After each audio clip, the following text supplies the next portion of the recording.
예수님의 탄생에 대해서 말씀드립니다. 오전에 예수님의 계보 족보에 대해서 말씀을 드렸습니다. 예수님은 실존 인물이십니다.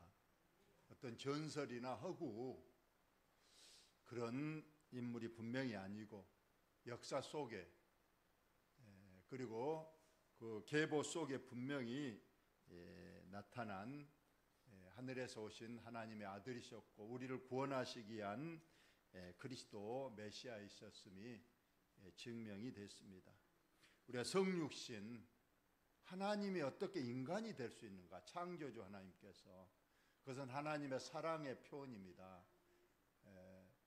죄의 도탄에 빠진 우리 인간을 구원하실 수 있는 방법은 인간에게는 없습니다. 모두가 죄에 빠져 있기 때문에 그래서 죄 없으신 하나님께서 이 땅에 오셔야 했고 그분의 피만이 온 인류의 죄를 씻을 수 있었기 때문에 예수님이 하늘 영광 버리시고 친히 이 땅에 내려오셔서 십자가를 지셨습니다. 벨기에 출신 다미안 선교사님이 계십니다. 1860년도에 하와이 태평양 중앙에 있는 하와이 섬에 이분이 선교사로 갔습니다. 그곳에서 이제 선교를 하시는데 그 시대에 갑자기 그 하와이 섬에 나병이 갑자기 퍼지기 시작했습니다.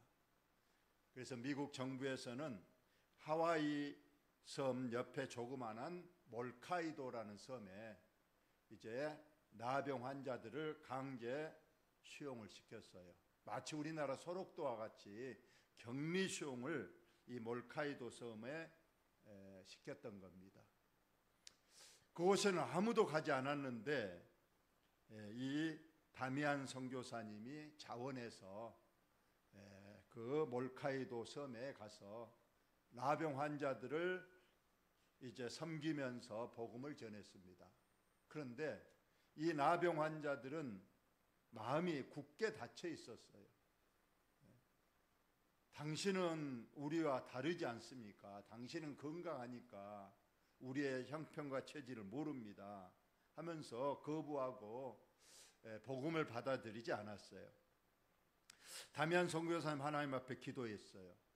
하나님, 저들은 나는 건강하고 자기들은 나병 환자이기 때문에 나를 거부하고 내 복음을 받아들이지 않습니다. 하나님의 뜻이라면 나도 저들과 같이 나병 환자가 되어서 복음을 전하면 저들이 믿지 않겠습니까? 하나님 저에게 나병 환자가 되게 해달라고 기도했습니다. 그래서 그 당시에는 이제 나병 그 병용군이 완전히 밝혀지지 않았기 때문에 이 다미안은 나병에 걸리기 위해서 그들과 잠도 같이 자고 모욕도 같이 하고 여러 가지로 해갔지만은 걸리지 않았어요. 그런데 어느 날 물을 끓이다가 물을 이제 다리에 쏟아 부어 가지고 화상을 입었답니다. 거기가 아주 짓물러 가지고 이제 화상이 입혔는데 그 상처를 가지고 나병 환자들에 가서 또 치료하고 복음을 전했을 때에 그 나병 환자의 고름이라든가 피가 그 다미안 선교사님의 그 다리의 화상을 통해서 감염이 됐습니다. 그래서 결국 다미안 선교사님은 나병 환자가 되고 나서 너무 기뻐했다고 그래요. 하나님 나에게 나병 환자를 줘 감사합니다. 이제는 저들에게 떳떳하게 내가 다가가서 내 형제여 하고 부를 수 있다. 그래서 이제 자기도 끔찍한 나병 환자에 걸려서 이제 눈이 떨어져고 손발도 떨어져 나가고 막 온몸에 짓무르고 그런 모습으로 그들에게 다가가서 섬겨주고 복음을 전하니까 그들이 이제 다미안 선교사님을 받아들였어요. 그래서 몰카이도 그 섬에 모든 나병 환자들이 다 예수를 믿고 예수를 구주로 고백하고, 그래서 몰카이다 섬이 기독교 섬이 됐다고 하는 실제 이야기가 있습니다. 그렇습니다. 다미안 선교사님이 그 나병 환자가 되지 않았더라면 그들이 복음을 받아들이지 않았을 거예요. 하나님께서도 마찬가지로 우리 사람의 눈높이에서 맞추기 위해서 하늘 보좌를 버리시고 낮고 천한 이 땅에 우리 사람과 동일한 몸으로 오셨을 때에 우리 예수님께서 복음을 전하고 그들을 섬겨줬을 때 그들의 복음을 우리가 받아들인 것처럼 우리가 성육신 사건은 다미안 그 선교사님이 나병 환자에게 다가가기 위해서 나병에 걸린 것처럼 예수님도 우리와 동일하게 육신의 몸을 입고 오셔서 우리의 눈높이에서 33년을 사셨습니다. 그리고 복음을 전하시고 또 구원의 십자가를 지시고 우리를 구원해 주신 줄로 여러분 믿으시기 바랍니다. 오늘은 예수님의 탄생, 우리가 잘 아는 얘기입니다. 나사렛 가장 총동네에 그 당시 청년, 아직 결혼을 안 한 청년 목수 요셉이 있었습니다. 그 당대의 결혼 연령은 주로 18세 전후, 남자는 18세에서 20세, 여자는 15세 전후에서 결혼식을 많이 한다고 합니다. 그랬으니 이 청년 요셉과 처녀 마리아는 아마 18, 마리아는 15 정도의 그런 나이가 됐을 때에 먼저는 약혼을 합니다. 옛날 성경에는 정혼이라고 그랬어요. 근데 우리나라도 이 약혼을 하고 결혼을, 지금은 그렇지 않습니다만 지금 바로 이제 결혼으로 가지만은 우리 어릴 때 보면 우리 부모님 세대 때는 그 약혼 사진이 있더라고요. 나중에 결혼할 걸 약속하고 사진관에 가서 사진을 하나 딱 찍어서 밑에다가 약혼 기념 몇 년 몇 월 며칠 이렇게 써놨다가 이제 1, 2년 후에 혹은 군대를 갔다 온 후에든지 이제 형편이 되면 정식으로 결혼식을 올립니다. 그런데 우리나라는 약혼이 법적 의무는 없습니다. 단지 사람과 사람 사이에 우리 나중에 결혼하자 약속만 하는 거죠. 나중에 뭐 그걸 이행하지 않았다 할지라도 전혀 뭐 크게 흠이 되거나 그러질 않습니다. 그런데 이 유대 나라의 약혼은 그렇지 않습니다. 완전히 이것은 제 결혼을 2번 하는 것과 같이 안전한 법적 의무가 있는 거예요. 그래서 아주 생명에 관계되지 않는 이유로 약혼을 한 자가 결혼에 거부하면 이건 아주 그 큰 수치와 또 법적인 제재를 받는다고 되어 있습니다. 그래서 오늘 요셉과 마리아가 먼저 약혼을 하고, 그리고 벌써 결혼하기 전에도 천사가 말하잖아요. 내 아내 데려오기를. 벌써 남편과 아내라는 호칭이 붙어질 정도로 약혼의 그 의미가 또는 약혼의 어떤 의무가 아주 법적으로 강했음을 우리가 볼 수 있습니다. 하는 본문을 봅니다. 예수 그리스도의 낳으심은 이러하니라. 어머니는 마리아고 아버지는 요셉이 먼저 약혼을 먼저 했죠.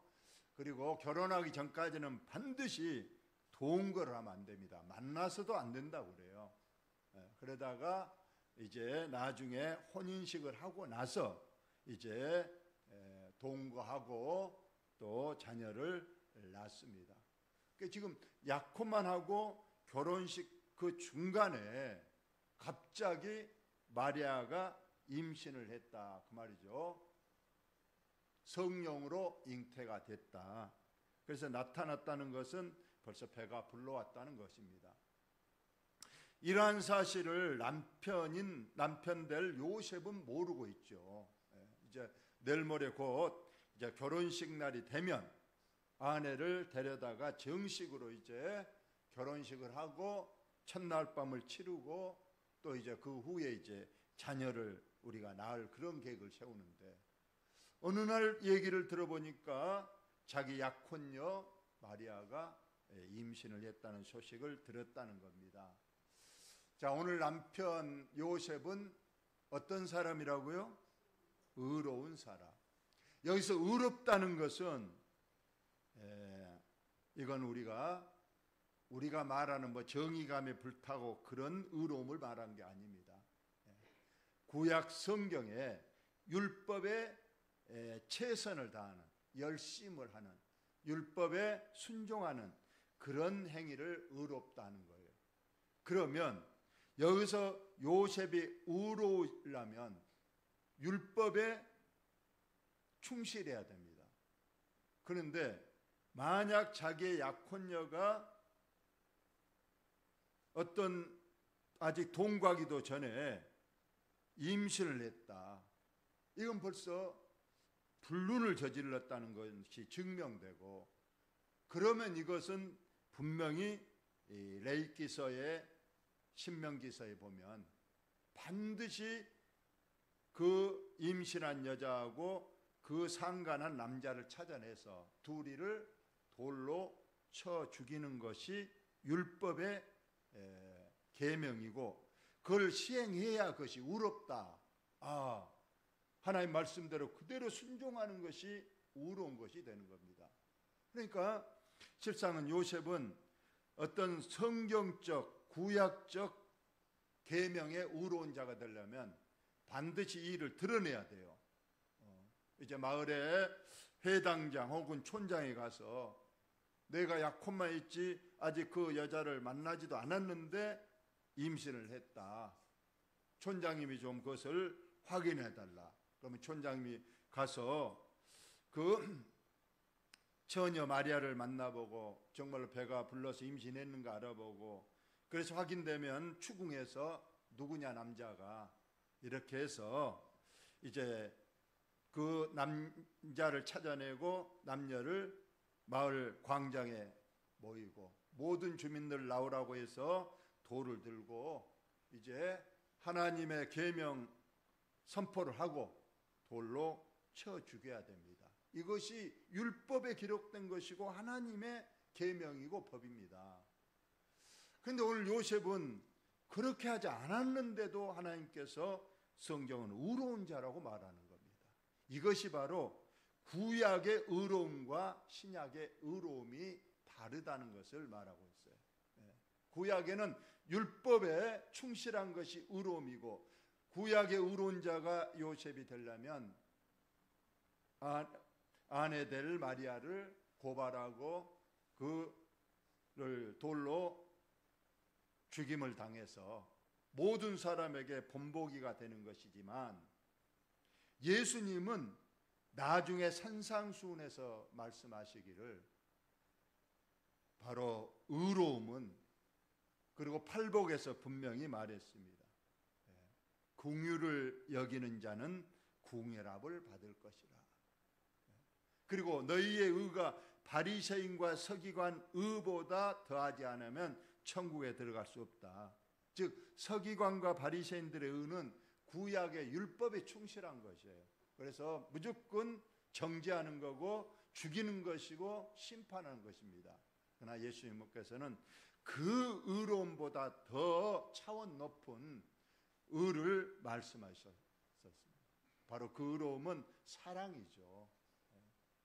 그래서 오늘 요셉은 의로운 자라고 하면서 그 임신한 자기의 약혼녀의 일을 드러내지 아니하고 가만히 끊고자 했다. 드러내면 죽으니까, 마리아만 죽은 것이 아니라 그 전 가족이 죽으니까 덮어주기로 했다는 겁니다. 사랑은 덮어주는 것이에요. 그래서 이제 가만히 파혼만 기별해서 깨끗하게 조용히 덮고 끝내려고 했다는 겁니다. 이거 쉽지 않은 일이죠. 얼마나 속에는 울분이 찼겠습니까? 세상에 자기의 약혼녀가 임신을 했다니 이거 얼마나 울분에 찬 일이고, 조금만 내가 이성적으로 생각하지 못하면 당장 이렇게 드러내서 멸문제하를 시킬 수도 있는 그런 일인데, 그는 오늘 보니까 가만히 끊고자 했다는 겁니다. 그렇게 되자, 근데 이럴 때 우리 하나님께서는 미리 좀 알려주시지. 요셉아, 너 그렇게 고민할 필요 없다. 너가 믿었던 너 아내 될 마리아는 성령으로 잉태된 것이니까 걱정하지 마라. 이렇게 미리 알려줬더라면 요셉도 그걸 받아들이고 했을 것인데 안 알려줬다는 거예요. 마리아에게만 알려줬지 남편 될 요셉에게는 알려주지 않았기 때문에 이런 것까지 왔습니다.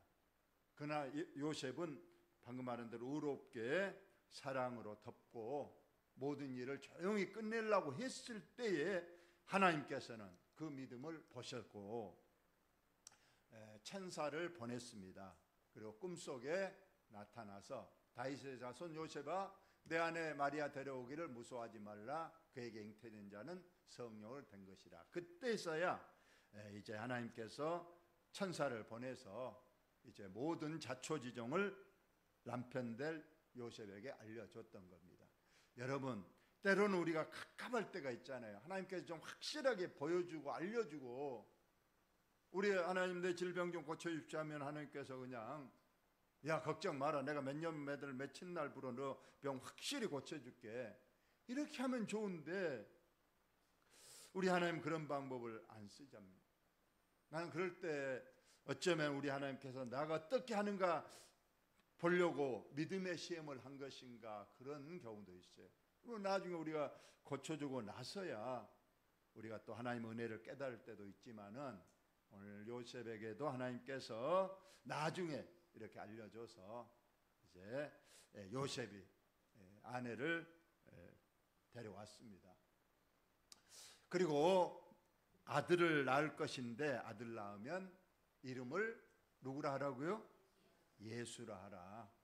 예수라. 이름도 미리 천사가 딱 어떻게 이름을 지을 것인가를 알려주셨고, 또 예수란 이름 뜻이 자기 백성을 그들의 죄에서 구원할 자이심이라. 말 그대로 예수님은 이 이름 뜻 그대로 우리를 구원하시기 위하여 하늘 보좌를 버리시고 이 땅에 오신 하나님 자신이었다는 것을 말씀하고 있습니다. 이 모든 일이 된 것은 주의 선지자로 하신 말씀을 이루려 하심이니, 우리가 구약에 선지자들이 많이 나오죠. 모든 구약의 선지자들이 한결같이 말씀하신 한 사람, 그리스도 메시아는 베들레헴에서 태어나시고 처녀의 몸에서 태어나시고 다 알려줬던 겁니다. 그런데 그 선지자들의 그 예언을 이루게 하시려고 예수님이 오셨고, 그리고 그 중에 가장 중요한 선지자 한 사람이 이사야 선지자인데, 이사야 선지자를 한번 봅니다. 다 같이 읽어봅시다. 시작. 보라, 처녀가 잉태하여 아들을 낳을 것이요 그의 이름을 임마누엘이라 하리라. 이를 번역한즉 하나님이 우리와 함께 계시다 함이라. 이사야 선지자에게 처녀의 몸으로 예수님이 이 땅에 오실 것을 말씀했습니다. 동정녀, 아직 한 번도 남자와 가까이 하지 않은 순수한 처녀가 잉태하고 그 처녀의 몸에서 예수님이 태어날 것을 이사야 선지자가 이미 예언했고, 그 예언대로 예수님이 아직 약혼만 했지 남자를 가까이 하지 않은 마리아를 택해서 예수님이 이 땅에 태어나셨는데, 예수님의 또 다른 별명이 있습니다. 바로 세 번째 줄 보니까 임마누엘이라. 자, 임마누엘이라 하는 뜻은 하나님이 우리와 함께 계시다 함이라. 여러분, 우리가 성경에 많은 성경 66권이 있고 그 중에 많은 절이 있고 단어가 있습니다. 그런데 이 성경을 다 알아야 구원받고 그런 것이 아닙니다. 어쩌면은 성경 한 권이, 더 줄여서 성경 한 장이, 더 줄여서 성경 한 구절이, 더 줄여서 성경 한 문장이 이렇게 우리를 구원할 수 있는 능력이 있습니다. 저는 이 임마누엘이라는 이 단어, 이것만 믿어도 우리에게 근심 걱정이 없고 우리가 정말로 남은 생애를 하나님 뜻에 합당하고 하나님 기뻐하시는 믿음 생활을 할 줄로 믿습니다. 하나님이 우리와 함께 하신다, 이것만 믿으면 우리에게 무슨 걱정이 있고 무슨 근심이 있겠습니까? 여러분, 우리가 아플 때 예수님이 우리와 함께 계신다, 그러면 아무 걱정이 없을 거예요.